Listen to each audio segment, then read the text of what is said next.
Share মার্কেটের যে situation মনে হয় এই যে মার্চ মাস 2025-এর, সেটা এরকমই ভোলাটাইল, কিছু আপ ডাউন চলতে থাকবে।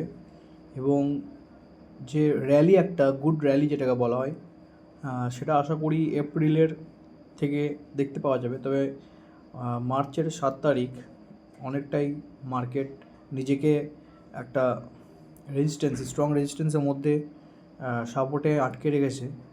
যদিও একটা সাপোর্ট 22,625কে ভাঙবার চেষ্টা করেছে, কিন্তু দুবার সেখান থেকে রিটার্ন করেছে, পারেনি। তারপরে 22,536-এ এখন মার্কেট বন্ধ হয়েছে। এরপরে রেজিস্ট্যান্স হচ্ছে 22,490।